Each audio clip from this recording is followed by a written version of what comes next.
Hi, and welcome back, and thank you for being here on this Thursday.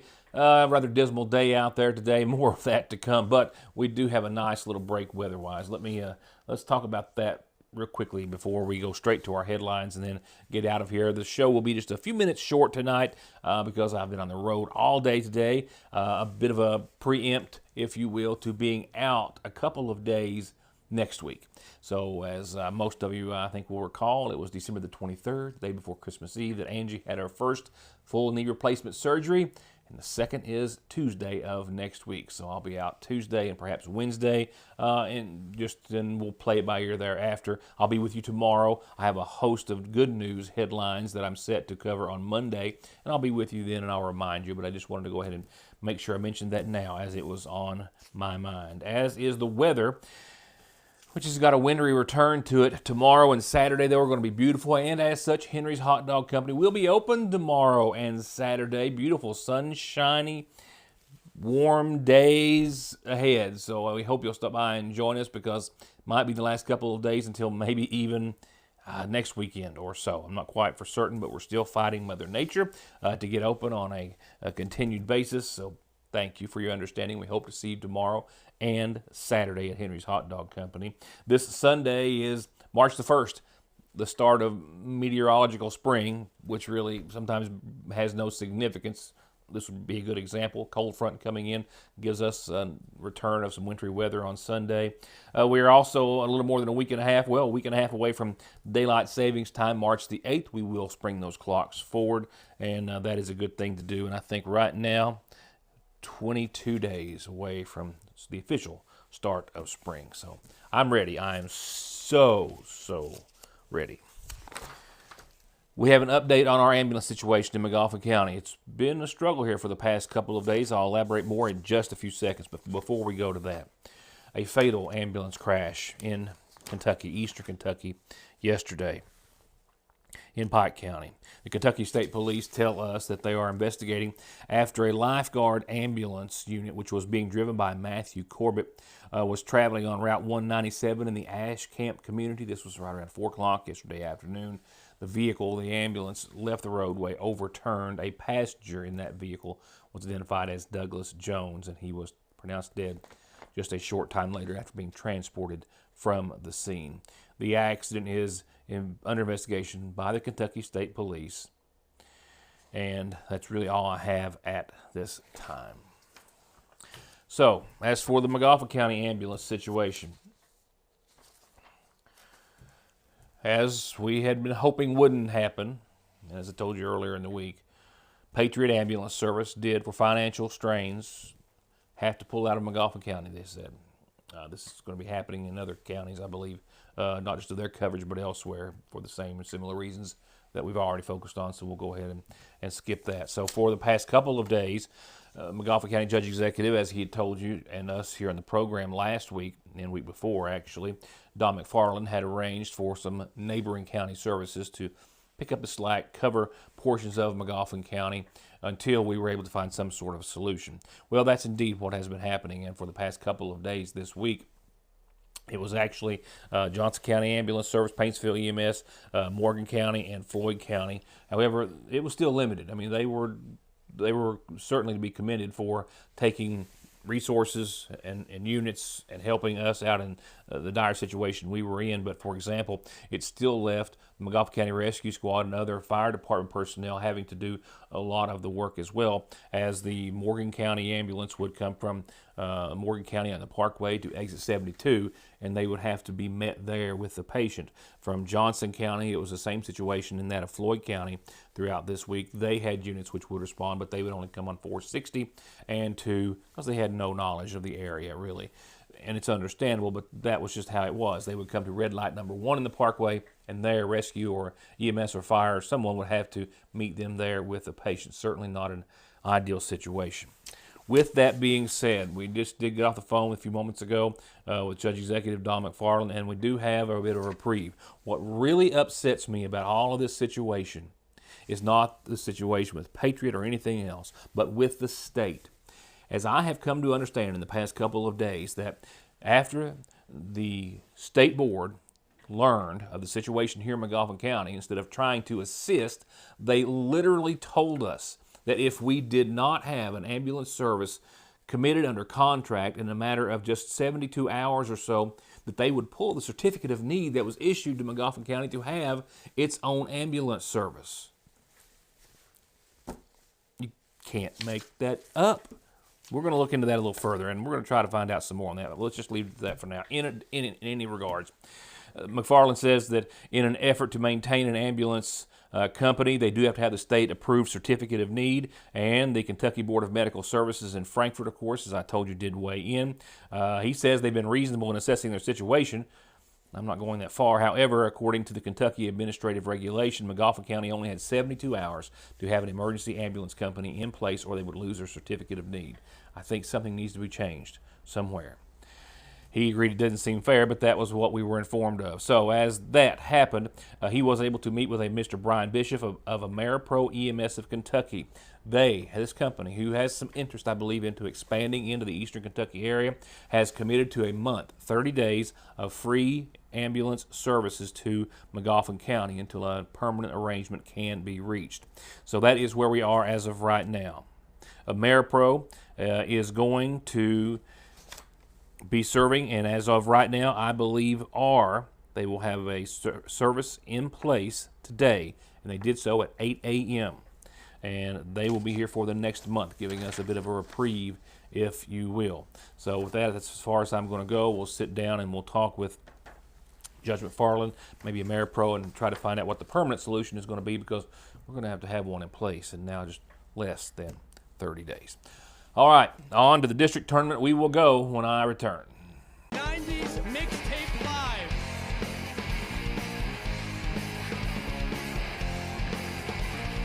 Motown Philly's back again. Well, it's love that I need. That thing. Oops, I did it again. Rock your body, yeah. Hard enough, and I will always love you.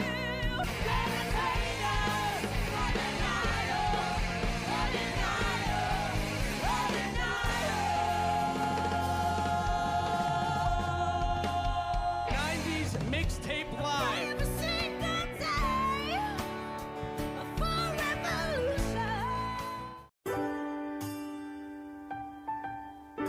There are buttons to button, snacks to prepare, math problems to help with, and boo-boos to kiss. If you have people who need you, you need life insurance. Talk to a Kentucky Farm Bureau agent about a policy that protects the ones you love. Kentucky Farm Bureau Insurance. Big on commitment. A new year often means new inspirations, new goals, a new focus on your health and well-being, and nowhere is that more important than Fraser's Prater Drugstore. From healthy resolutions to a fresh start without smoking, to a fresh batch of cookies just in from the daily bread, to some incredible comfort food at the counter. Step in and let us remind you why we'll always be your oldest hometown pharmacy. Fraser's Prater Drugstore, downtown Sayersville. It's a new year with new deals at Conley Tire in Staffordsville, like $100 back on new sets of Goodyears through February the 28th, and other specials on East Kentucky's best in-stock tire inventory. Conley's, your tire, wheel, and auto repair and maintenance HQ since 1982. In Staffordsville or at conleytire.net. Ranked in the very top 10% of the top 150 Kentucky workers' compensation attorneys for Social Security, disability, SSI, personal injury, or workers' compensation, if your working days are over, meet Grover. 888-9-GROVER or locally 349-2065. These are actual recent images of local heating and cooling systems, residential and commercial, an example of 75% of all the calls that Ultimate Air responds to. little or no maintenance, or sometimes someone else being paid to maintain a system. Prevent 75% of your breakdowns with preventative and actual maintenance by Ultimate Air. Locally owned, locally trusted. B&B Discount Tobacco has moved just down the street beside the McGoffin County Rescue Squad. New location, new and improved drive-through, new products, more inventory, more reasons to stop by B&B Tobacco 7 days a week. Johnson Central High School stands alone in providing the most college and career programs of study in one building throughout the entire state of Kentucky. This includes pathways in everything from the medical field to engineering, telemedia, welding, agriculture, and even aviation. And that's just to name a few of the 32 different choices. Work has also been started on a brand new state-of-the-art high school. So now is the time for your child to experience the power of opportunities in Johnson County School. It's almost district tournament coverage time as the Johnson Central Lady Eagles were hoping for a three-peat and the Paintsville Lady Tigers were hoping to stop them in their tracks. We'll get to that in a few seconds. Right now, here's an updated McGoffin Farm Bureau calendar. This just in. The Floyd County Beekeepers Association has a meeting to which all McGoffin County beekeepers and those who are interested in learning more or becoming a beekeeper are invited to be a part of. This meeting is Tuesday, 6 o'clock at the Floyd County Extension Office, and the state apiarist, Amanda Skidmire, is going to be the guest speaker. And yes, I had to look up to make sure what apiarist meant, but essentially the state's beekeeper, the head beekeeper, will be there. It's going to be a great presentation. They hope that you'll join them, and you are invited to do so. Again, Tuesday, 6 o'clock at the Floyd County Extension Service. This Saturday, the big show hosted by Sagersville Sports Cards will benefit the Lady Hornets. 10 till 4, big show. Still some spots open for vendors if you want to be there, and they're going to have some great concessions as well. So come out, and again, this is a fundraiser, but it's also going to be a big show, big card show, and more to see. The Water into Wine has their March dates set because their first one is next Wednesday, March the 4th. Then Wednesday the 18th will be their next regular commodity day, and their senior commodity day is on the 19th of this month. From there, one funeral service announcement to pass along this evening. And it's in honor of 100-year-old Lula Mae Patton Howard, who passed away on Tuesday. The daughter of the late George and Eliza McGuire Patton, Lula Mae is survived by her sons, Derry and Ricky, and Lawrence Gray Howard, daughter Patty Howard, 4 grandkids, 3 great-grandkids, and 4 great-great-grandkids. Lula Mae is preceded in death by her husband, Richard, and son, Charles E. Howard, a brother, and 3 sisters. Services will start Friday at 1. Visitation will be until 9 o'clock tonight at the McGoffin County Funeral Home.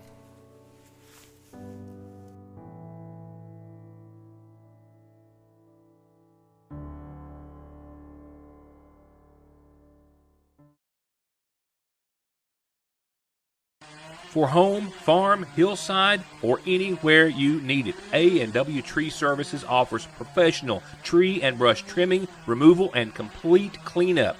They're experienced, insured, and have great references. Call for a free estimate, 496-9385 or 9442. A&W Tree Services. Election season is here, and we are a one-stop sign and advertising shop. Campaign commercials for TV, for the internet, print advertising in 2 publications, yard signs, bumper stickers, business cards, shirts, caps, banners, all in-house, all premium quality, all local, with no minimums to purchase. Call Independent Signs and Mortimer Media Group today, 349-2915. SMB is proud to stand with you with what might be your very first and definitely last checking, savings, retirement, even Christmas Club account, along with consumer, auto, mortgage, business loans that you can easily manage from anywhere in the world with safe, secure mobile and online banking that comes from over 120 years of commitment to your financial life and well-being, today, tomorrow, and forever. Salyersville National. There are several risk factors that may put a patient at risk for heart disease. Especially people who have diabetes or hypertension or high cholesterol and have a family history of heart disease. Neglecting to see a cardiologist can put you in trouble. You may develop problems that may not be reversible. We see many people who do not have an actual diagnosis of a heart problem, but may be at risk of heart disease, and we do whatever we can to help mitigate that risk to help prevent disease in the future. ARH, more for Appalachia. I wonder, could this be our last trip together? What if I upset him? He might never call again. But what if I don't say anything? Hey, Dad. Is something wrong? Actually, are you okay? If someone you know or love is struggling, contact Big Sandy Healthcare today. Youth. Experience. Modern solutions to modern problems. Proven solutions to legal problems. An emerging face in the courtroom. A known presence in the courtroom. Together, we are multifaceted. Together, we will do right by you. If you are having any legal issues at all, just relax and call Max. If a car wreck is causing you pain, just pick up the phone and call Donald Wayne.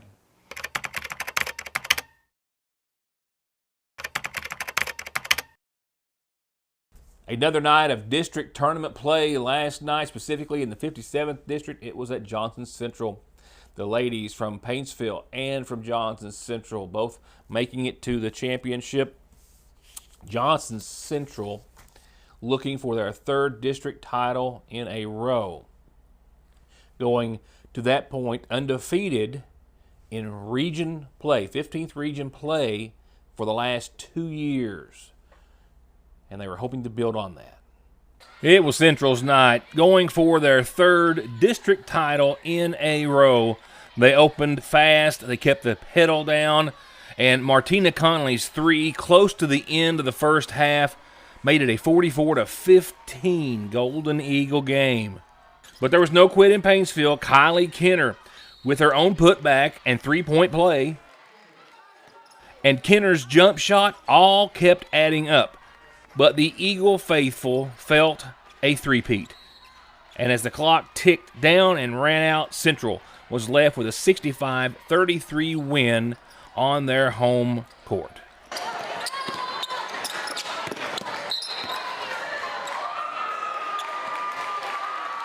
And with that, they and Coach Hicks find themselves on familiar ground.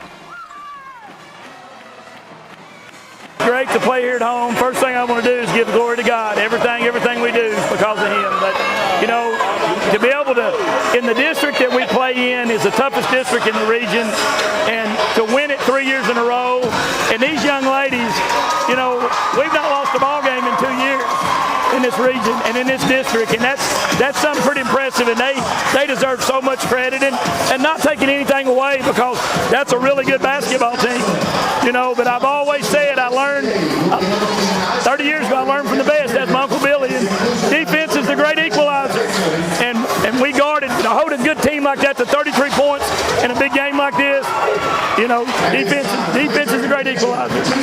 One last question I'm asking everybody this. You mentioned the district. What's your thoughts on the landscape of the 57th district? Possibly changing?